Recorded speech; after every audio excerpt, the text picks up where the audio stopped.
Bapak Ibu saudara-saudari terkasih, salam dalam kerahiman Tuhan. Yakinlah bahwa Yesus sangat mencintai saya, Anda dan kita semua. Kali ini saya hendak membagikan kepada kita kisah tentang satu gereja tua yang ajaib dan penuh makna akan kisah-kisah yang terjadi di dalamnya. Mengapa dikatakan ajaib dan penuh makna? Karena memang ada banyak keajaiban yang terjadi di tempat itu, sekaligus punya makna yang sedemikian luar biasa. Salah satu keajaiban yang terjadi di kapel ini ialah bahwa konon dulunya di sana kerap terdengar suara nyanyian para malaikat. Hal ini tercatat dalam berbagai kesaksian para kudus. Gereja yang kita masukkan adalah Gereja Maria Ratu Para Malaikat yang berada di Portiuncula, Italia. Gereja Portiuncula berada sekitar 5 km dari kota Assisi, Italia Tengah, kota kelahiran dari Santo Fransiskus Assisi. Gereja ini memang sangat terkait dengan Santo Fransiskus Assisi. Di tempat inilah Santo Fransiskus Assisi pernah mendapatkan penampakan dari Yesus dan Bunda Maria. Dari segi ukuran, sebenarnya lebih tepat menyebutnya sebagai kapel ketimbang gereja. Dan gereja ini merupakan gereja kesayangan dari Santo Fransiskus Assisi. Inilah yang semakin membuat gereja ini istimewa. Jadi dulu di awal pertobatannya, Santo Fransiskus Assisi mendengar suara saat berdoa di depan salib San Damiano. Kata suara itu ialah, "Fransiskus, pergilah dan perbaikilah gerejaku yang hampir roboh ini." Suara itu didengar oleh Fransiskus dan kemudian ia memulai untuk memperbaiki gedung gereja yang hampir roboh secara fisik itu. Awalnya dia memang berpikir bahwa arti dari suara yang didengarnya itu adalah untuk memperbaiki gedung gereja secara fisik. Dalam perjalanan waktu ia kemudian sadar bahwa yang terutama dari pesan itu ialah memperbaiki gereja secara rohani lewat cara hidupnya bersama para saudara seordo. Gereja kedua yang diperbaiki langsung oleh Fransiskus ialah Gereja Maria Ratu Para Malaikat Portiuncula. Konon gereja itu sudah ratusan tahun dibangun, sehingga sudah sedemikian hancur. Fransiskus kemudian memperbaiki gereja itu. Gereja itu sendiri milik para rai Benediktin dari Monte Subasio. Karena berada di sebidang tanah kecil milik para rai Benediktin, maka kapel itu disebut sebagai kapel Portiuncula, yang berarti sebidang tanah kecil. Tidak terlalu jelas alasan mengapa gereja atau kapel itu disebut sebagai Gereja Maria Ratu Para Malaikat. Ada yang mengatakan alasannya ialah karena di gereja itu ditempatkan satu batu yang berasal dari lembah Josafat, tempat di mana Bunda Maria dimakamkan. Ada juga yang menyatakan bahwa Maria Ratu Para Malaikat menjadi pelindung dari gereja itu, karena di gereja tua itu kerap terdengar nyanyian para malaikat. Sesudah diperbaiki oleh Fransiskus, Fransiskus pun tinggal di gereja itu. Melihat cara hidupnya yang sederhana, bersaudara dan penuh karisma, serta pelayanannya yang luar biasa, maka ada sejumlah orang yang kemudian memilih untuk mengikuti gaya hidup Fransiskus. Oleh karena itu Portiuncula menjadi tempat di mana persaudaraan Fransiskan bermula. Para rahib Benediktin yang merupakan pemilik awal kapel itu kemudian berniat menyerahkan kapel itu kepada saudara Fransiskus dan para saudaranya, namun dengan satu syarat, yaitu bahwa tempat itu harus menjadi markas utama para Fransiskan. Oleh karena itu di tempat itu didirikan rumah induk pertama para Fransiskan. Tentu dengan sangat sederhana karena memang Fransiskus adalah penganut kemiskinan yang sangat keras. Nah, selain itu, tempat itu juga memuat berbagai momen-momen penting lainnya. Misalnya bahwa di tempat itu di Portiuncula, di sanalah seorang putri bangsawan yang melarikan diri dari rumahnya, kemudian memilih untuk mengikuti cara hidup Fransiskus yang sedemikian keras. Wanita yang dimaksud ialah Santa Clara dari Assisi, yang pada Minggu Palma pada malam hari lari dari rumahnya, dan kemudian di depan altar gereja pada malam itu, di gereja Portiuncula, rambutnya dipotong oleh Fransiskus sebagai tanda bahwa Clara telah membaktikan hidupnya bagi gereja. Sebagai markas pertama, maka di Portiuncula lah para Fransiskan awal menetapkan berbagai keputusan-keputusan penting. Misalnya saja keputusan untuk secara berani memulai misi ke seberang pegunungan Alpen dan juga misi kepada kaum muslim. Ini tentu keputusan yang sangat berani sekaligus berbahaya.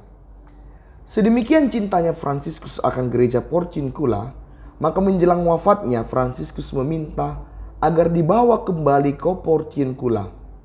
Fransiskus pada akhir hidupnya rindu untuk kembali menghidupi semangat awal di mana mereka dulu memulai cara hidup sebagai saudara-saudara Dina.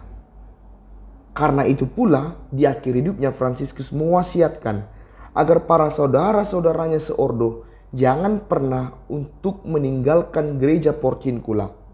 Sangat menarik bahwa di satu sisi Fransiskus sangat ketat untuk menghidupi kemiskinan. Dia tidak ingin memiliki satu barang apapun. Namun sebaliknya, dia sangat tegas untuk memiliki Portiuncula, sebuah gereja miskin, menjadi milik para Fransiskan.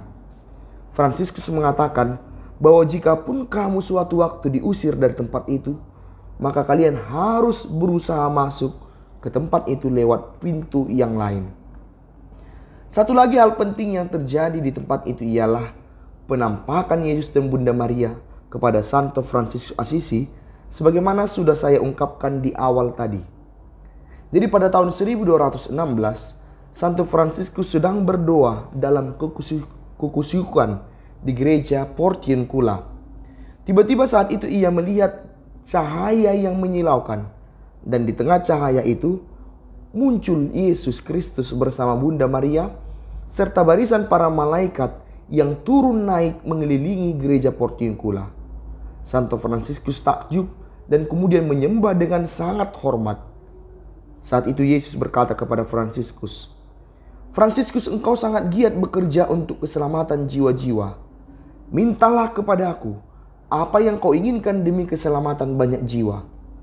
Fransiskus menjawab agar Yesus memberikan pengampunan dosa bagi mereka yang bertobat dan yang datang ke tempat itu, yaitu ke gereja Portiuncula.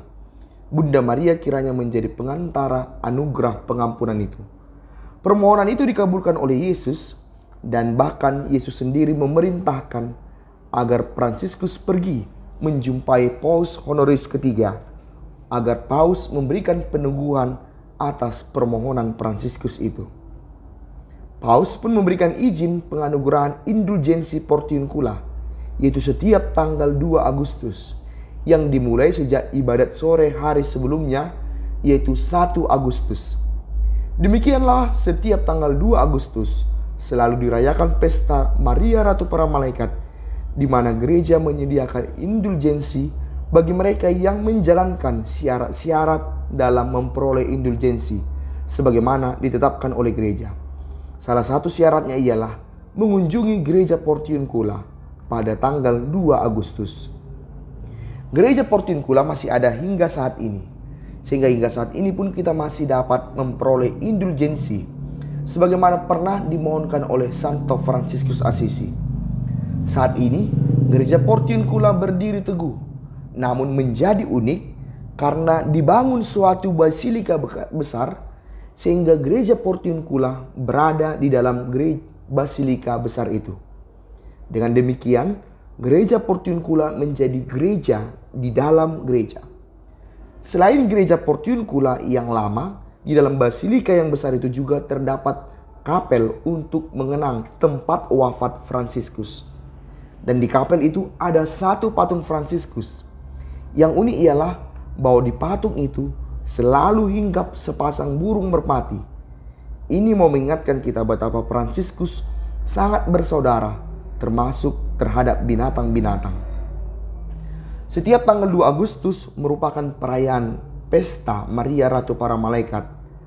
Ada sekian banyak pesan yang disampaikan, yaitu agar pada momen itu para pengikut Fransiskus kembali mengenang dan menghidupi semangat awal para Fransiskan awal, yaitu hidup dalam kemiskinan yang sangat ketat, serta dalam persaudaraan dan pelayanan.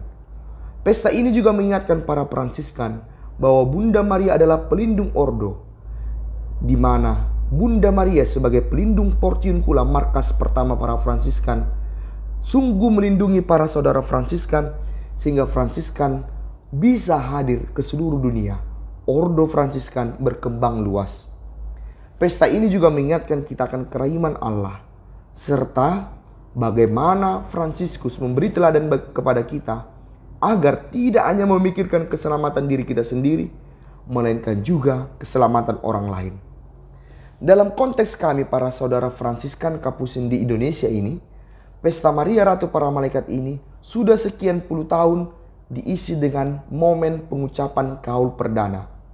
Di Indonesia ini ada 4 biara novisiat Kapusin, sehingga di 4 biara ini pada hari ini 2 Agustus terjadi pesta pengikraran kaul perdana.